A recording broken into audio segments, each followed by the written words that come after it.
Dicen que algunas personas aparecen en tu vida justo cuando el alma ya no espera milagros.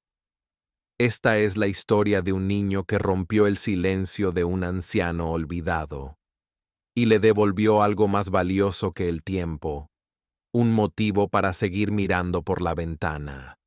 Hoy, en Cicatrices del Alma, prepárate para descubrir cómo un simple gesto puede cambiar dos destinos por completo. Cada mañana, don Eusebio se sentaba frente a la misma ventana, no porque esperara ver algo diferente allá afuera, sino porque era la única forma que tenía de seguir sintiéndose parte del mundo. El tráfico, los perros callejeros, los chicos yendo a la escuela, todo eso eran retazos de vida que él ya no podía tocar, pero aún podía mirar. Desde que la pierna le falló y su hijo lo llevó a vivir a ese edificio, el tiempo había comenzado a pesarle más. Su mundo era de paredes blancas, rutinas de medicamentos y visitas que siempre se iban demasiado pronto. Pero ese día, cuando abrió la ventana, lo vio. Un niño nuevo en el edificio de enfrente. Delgado, pelo enmarañado, cara pálida. Estaba solo en el balcón, con una mochila al lado, como si esperara algo. O a alguien. Eusebio frunció el ceño. Nunca lo había visto antes. El niño también lo notó. Levantó una mano y saludó. No con entusiasmo, con una especie de timidez curiosa. Eusebio no respondió. Solo bajó la mirada y cerró la cortina. No quería encariñarse. No otra vez. No con nadie más. Pero cuando se alejó de la ventana, no se dio cuenta de algo. El niño seguía mirándolo. Don Elías solía venir todos los días al mismo banco, a la misma hora, con el mismo silencio. Había sido profesor de literatura por más de 30 años, pero desde la muerte de su esposa y el exilio voluntario de sus hijos, solo le quedaba eso. Los atardeceres. Miraba a los niños jugar desde lejos, aunque ya nadie se acercaba a saludarlo. Se había convertido en parte del paisaje. Invisible. Esa tarde, sin embargo, algo distinto ocurrió. Una pelota rodó hasta sus pies. Pensó en dejarla pasar, como tantas otras veces, pero por alguna razón que no entendía, la recogió. Cuando alzó la vista, ahí estaba, un niño flaco, de unos 10 años, con la ropa manchada y una sonrisa tan limpia como el cielo después de la tormenta. Gracias, abuelo, dijo el niño extendiendo la mano. Elías lo miró sorprendido. No soy tu abuelo, pero podría serlo, respondió el niño con total naturalidad. Don Elías quiso molestarse, pero no pudo. Había algo en esa mirada que lo desarmaba, algo que no pedía nada, pero lo decía todo. ¿Siempre se sienta solo?, preguntó el niño. A veces es mejor así. No siempre. Yo también me siento solo, pero me aburro, dijo, sentándose sin pedir permiso a su lado. Por primera vez en meses, alguien rompía el silencio que él tanto cuidaba. Y por primera vez no le molestaba. Pasaron varios minutos en silencio. El niño no parecía apurado ni incómodo. Don Elías, acostumbrado a las despedidas, no sabía qué hacer con alguien que no se iba. ¿Cómo te llamas?, preguntó finalmente el viejo, sin mirarlo. Simón, respondió el niño jugando con una hoja caída entre sus manos. ¿Y por qué estás solo a esta hora? Simón hizo una pausa. Mi mamá trabaja, mi papá no está. ¿Y no tenés hermanos? Tenía, pero ya no. Don Elías giró el rostro apenas. No preguntó más, no por falta de interés, sino por respeto al silencio del niño. Simón, en cambio, sí preguntó. ¿Y usted? ¿Cómo se llama? Elías. Me gusta ese nombre. Suena a alguien que sabe muchas cosas. El viejo quiso sonreír, pero solo suspiró. Sabía. Ahora ya no sé para qué sirven. Simón lo miró con seriedad. Para enseñarlas. Esa frase, dicha sin solemnidad, pero con una convicción que solo los niños pueden tener, le cayó encima como un recuerdo olvidado. ¿Desde cuándo no enseñaba nada a nadie? ¿Desde cuándo había aceptado desaparecer? ¿Usted cree que alguien puede volver a aprender a querer? Preguntó Simón de repente. Don Elías no supo qué responder, pero en su interior una grieta vieja empezaba a abrirse, y por ella se colaba un rayo de algo que no se atrevía aún a nombrar. El banco chirrió cuando don Elías se incorporó ligeramente. No estaba acostumbrado a hablar tanto, ni menos a escuchar. ¿Por qué venís acá todos los días, Simón? Porque acá nadie me exige nada. El niño giró la hoja entre los dedos como si fuera un trofeo. Allá en casa todo es gritos, la tele fuerte, mi mamá llorando sin que yo la vea, o eso cree. Elías no contestó. El dolor no siempre necesita respuesta, a veces solo alguien que lo sostenga. ¿Y usted? Insistió Simón. ¿Por qué viene usted si nadie lo espera? Elías pensó. Era una buena pregunta. Porque acá nadie se da cuenta de que sigo vivo. Simón bajó la vista. Eso también me pasa a mí. En ese instante, algo se quebró suavemente, como una cuerda que, tensa durante años, finalmente se afloja. Ya no eran un viejo y un niño compartiendo un banco, eran dos soledades reconociéndose en silencio. ¿Va a volver mañana? Preguntó Simón, antes de que Elías pudiera levantarse. No lo sé. Elías miró el cielo anaranjado. Tal vez. Porque si no vuelve, el banco se va a volver a oxidar. ¿Y eso qué importa? Intentó decir Elías con desdén. Importa si uno quiere que lo sigan esperando, dijo el niño y bajó del banco.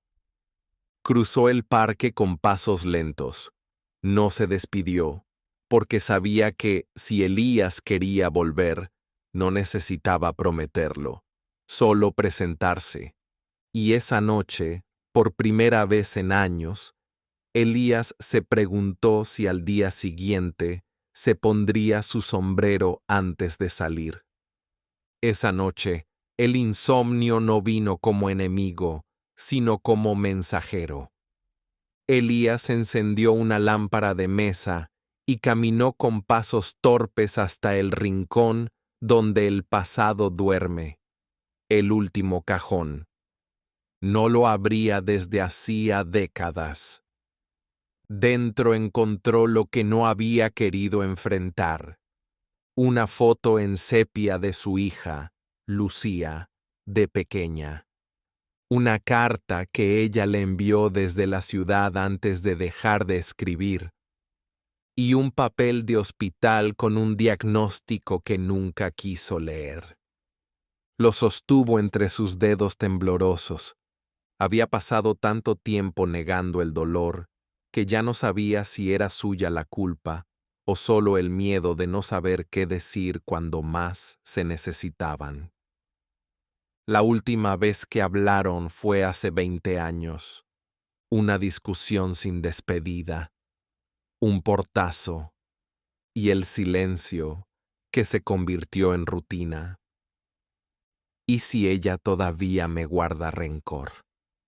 Susurró al aire, como si la casa pudiera responderle. Pero lo que sí escuchó fue otra voz, una más reciente, más viva. ¿Importa si uno quiere que lo sigan esperando?, había dicho el niño. Elías cerró los ojos. La frase lo golpeó más fuerte que cualquier reproche, porque en el fondo lo sabía. No era él quien esperaba en el parque, era él quien necesitaba que lo esperaran. Y sin pensarlo, colocó la carta de Lucía en su bolsillo.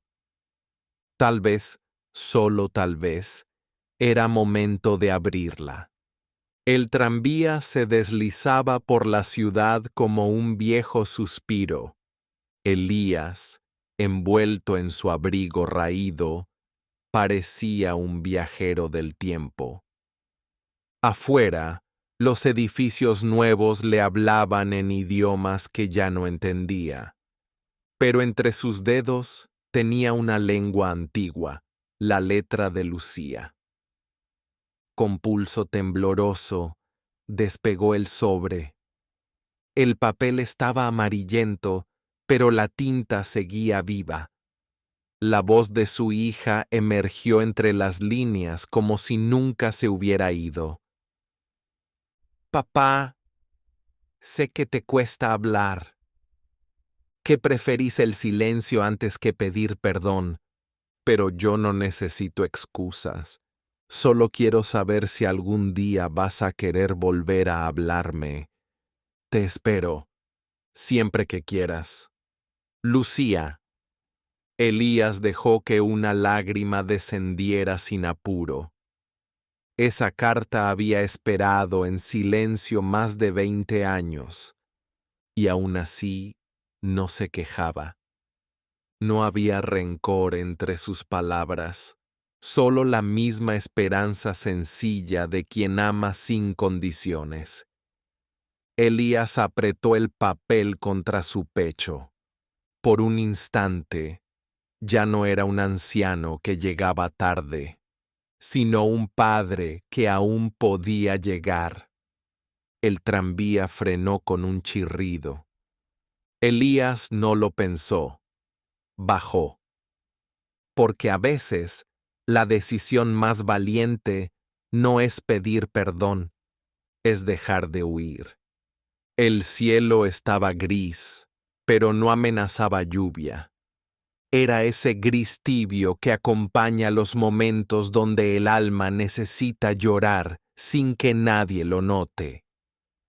Elías caminó entre nombres que ya no se pronunciaban en voz alta. Cada piedra era un eco, cada cruz, un silencio que alguien alguna vez sostuvo con los dientes. Se detuvo frente a una lápida sencilla. El mármol estaba limpio, como si alguien más hubiera pasado por allí recientemente. Grabado con letras sobrias: Marina Ortega, madre, esposa, refugio. Elías se arrodilló con dificultad. Dejó las flores, luego la carta, y después su corazón, deshecho y mudo.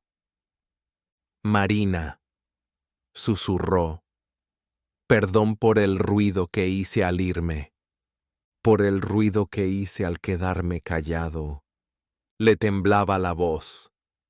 No era por la edad, sino por la culpa. Culpa de haberse ido sin cerrar la puerta. de haber permitido que Lucía creciera con la sombra de su abandono. No sé si me oís, continuó, pero vine a decirte que ya no quiero esconderme, que voy a buscar a nuestra hija, aunque me tiemblen las piernas y la memoria me falle. Un soplo de viento hizo crujir las hojas secas a su alrededor. Elías cerró los ojos. Sintió por un segundo como si alguien le tocara el hombro. Vos siempre supiste dónde estaba mi vergüenza. Se levantó despacio, ya no con el paso del fugitivo, sino con la dignidad de quien decide regresar. Porque a veces la redención no empieza con palabras, sino con un paso hacia adelante. El comedor olía a sopa recalentada y a resignación. Era una sala grande, con mesas largas, donde el bullicio había sido reemplazado por el silencio organizado de los que ya no esperan sorpresas. Lucía no comía. Miraba por la ventana como si pudiera ver a través del concreto. Lucía, dijo una voz suave. Era Beatriz, la trabajadora social que la había acompañado desde pequeña. Tenía el cabello lleno de canas sinceras y una carpeta con papeles que pesaban más de lo que mostraban. Hay algo que tenés que saber. Lucía no la miró. Solo respondió con un suspiro leve, como quien ya ha oído demasiadas promesas. Tu padre, Elías, vino a buscarte. La cuchara de Lucía se detuvo en el aire. ¿Mi qué? Beatriz se sentó frente a ella. No era una escena fácil de entregar. Tu padre no murió. Estuvo vivo todo este tiempo. Y ahora quiere verte. Lucía no dijo nada, pero sus pupilas se dilataron, como si un golpe invisible hubiera tocado justo en el centro de su pecho. ¿Y ahora viene? ¿Después de todos estos años? No lo justifiques, dijo ella cortante. No me interesa su historia. ¿Qué quiere ahora? Beatriz se inclinó, con la voz baja. Quiere verte. Dice que quiere explicarte, que cometió errores, que te debe una vida. Lucía apretó la mandíbula. Una vida no se devuelve con explicaciones. Se levantó de la mesa sin pedir permiso. Su mirada era fuego, pero sus ojos, en el fondo, seguían siendo los de una niña esperando una respuesta. Porque a veces la herida más difícil de curar no es la ausencia, sino que alguien decida regresar cuando ya habías aprendido a vivir sin él. La estación olía a humedad, a óxido, a historias que se fueron sin regreso. Elías había llegado una hora antes, como si con eso pudiera recuperar el tiempo perdido. Tenía en las manos una fotografía doblada. Lucía con 5 años, sonriendo en una hamaca de colores. Una imagen que había visto 1000 veces desde la cárcel. Una imagen que no podía borrar aunque quisiera. Le temblaban los dedos. No por el frío, sino por la espera. Porque enfrentar a quien abandonaste no era un acto de valor. Era un acto de redención. Y a veces, el silencio de los años pesa más que cualquier condena. Elías cerró los ojos. Perdón, susurró, aunque nadie lo escuchara. Recordó el día que se fue, la promesa que se hizo a sí mismo. Solo será un tiempo, luego vuelvo. Pero el tiempo no espera a los que huyen, y cuando quiso regresar, ya no había a quién. Un autobús se detuvo frente a él. No era el suyo, pero por un segundo deseó subir. Marcharse, no enfrentar, no abrir viejas heridas. Pero entonces volvió a mirar la foto. Y por primera vez en años, supo que no podía correr más. Porque si Lucía decidía no perdonarlo, al menos quería que lo hiciera mirándolo a los ojos. Lucía no sabía que esa tarde iba a abrir una herida que había aprendido a sellar con rabia. Había ido a la clínica solo a buscar los papeles del tratamiento de su hija, sin sospechar que el pasado caminaba hacia ella, lento, decidido, con rostro arrugado y ojos arrepentidos. ¿Nombre de la paciente?, preguntó la enfermera. Marina Ortega, respondió Lucía con la voz firme. ¿Parentesco? Madre. Firmó los documentos sin pensar demasiado. Ya conocía cada letra de ese expediente, el diagnóstico, las recaídas, las esperanzas truncas. Fue al salir, con el sobre bajo el brazo, que lo vio. Elías, parado en la acera, frente a la clínica. Más flaco, más viejo, pero inconfundible. Lucía se quedó quieta. El corazón le golpeó el pecho como si hubiera visto un fantasma. Él no se acercó de inmediato. Solo la miraba, como pidiendo permiso con los ojos. No tenías derecho, escupió ella, con una voz que no usaba desde hacía más de una década. Lo sé, dijo Elías bajando la mirada.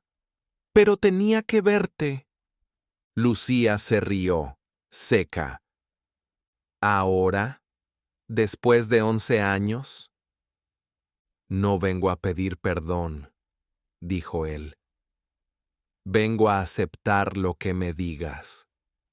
Ella apretó el sobre contra su pecho.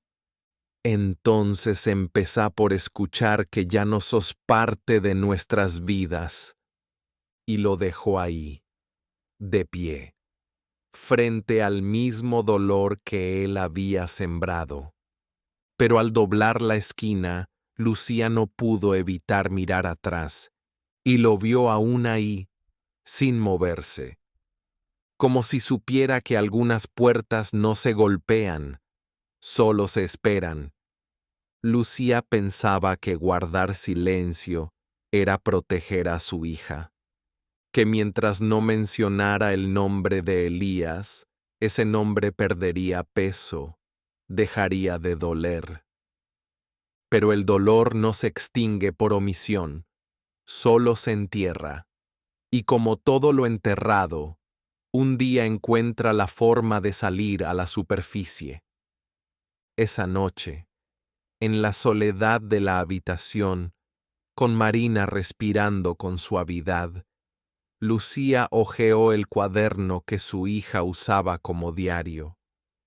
No lo espiaba. Buscaba entender lo que no podía preguntar.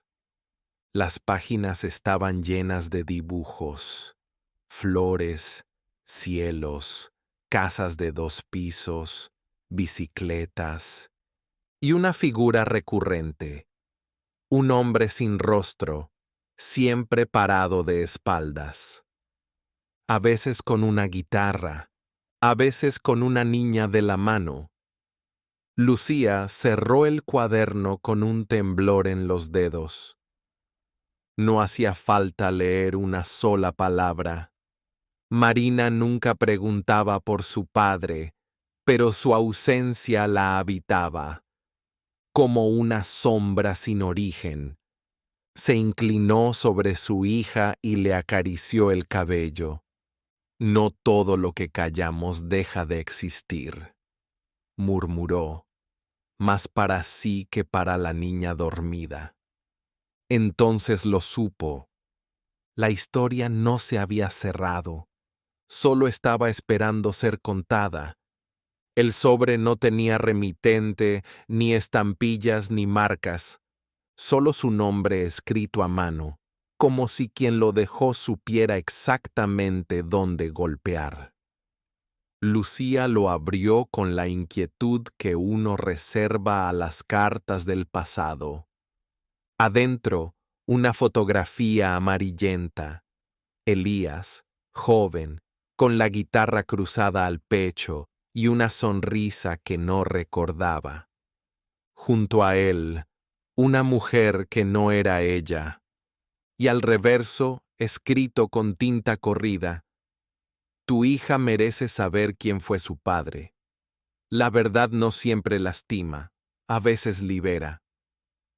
Lucía sintió como el piso se le aflojaba bajo los pies, porque había pasado años construyendo una versión de la historia donde el olvido era más amable que el recuerdo, donde Elías era apenas un accidente, una canción triste que se esfumó con el viento. Pero esa foto no era pasado. Era un llamado. Alguien más sabía. Y esa verdad, la que había intentado enterrar con silencios y evasivas, ahora llamaba a su puerta con voz propia. Lucía se sentó en la sala, la carta entre las manos, y por primera vez en mucho tiempo se preguntó: ¿y si ya no era por ella, sino por Marina? Lucía, con la voz entrecortada, le había dicho todo, o al menos lo que alcanzó a decir: que Elías era músico, que se fue antes de saber que ella venía en camino, que quizás sí lo supo, pero eligió no quedarse, que a veces el abandono no viene de la muerte, sino de decisiones que duelen más. Marina miró su reflejo, buscó en su rostro algún gesto de ese hombre, la forma de los labios, el arco de las cejas, la misma mirada cansada ante la vida, y entonces lo entendió. Toda su rabia no era por lo que no tuvo, era por lo que nadie se atrevió a contarle. Porque las herencias más pesadas no son las materiales, son las preguntas sin respuesta, las versiones censuradas, las canciones que se callaron por miedo. Desde la sala, Lucía lloraba en silencio, no por Elías, sino por ella, por no haber sido valiente antes, por haber dejado que la culpa se volviera rutina. Marina dejó la foto en el buró. La guitarra de su padre, esa que nunca había tocado, ahora estaba junto a su cama, y por primera vez sintió que no podía seguir odiando a alguien que ni siquiera había intentado entender. Las cuerdas estaban oxidadas. El sonido era imperfecto, pero cuando sus dedos rozaron la madera, algo dentro de ella también vibró. El profesor de música que pasaba por ahí se detuvo en la puerta sin interrumpir. Reconoció el sonido. Esa melodía no era de Marina, era de Elías, un tema sin título, uno que él solía tocar cuando aún era joven, cuando no tenía canas ni silencio acumulado. Marina no sabía cómo lo recordaba. No sabía cómo sus manos podían dibujar una melodía que jamás le enseñaron. Pero el cuerpo sabe, el alma también. Y mientras la canción crecía, la imagen de su padre dejó de ser una sombra en blanco y negro. Ahora tenía sonido, ahora tenía voz. Cuando terminó, no lloró. No porque no doliera, sino porque por fin había sentido algo más que rabia, algo parecido a paz. El profesor entró en silencio, se sentó junto a ella, no preguntó nada, solo dijo, tenía talento, y vos también. Y en ese momento, sin proponérselo, Marina tocó un hilo invisible, uno que unía su historia a la de ese hombre al que nunca conoció, pero que ahora empezaba a entender. El sobre apareció semanas después, entre los libros de recetas de su madre. Dentro, una hoja amarilla y un mensaje con letra temblorosa. Para cuando tengas edad de entender, perdón por no quedarme.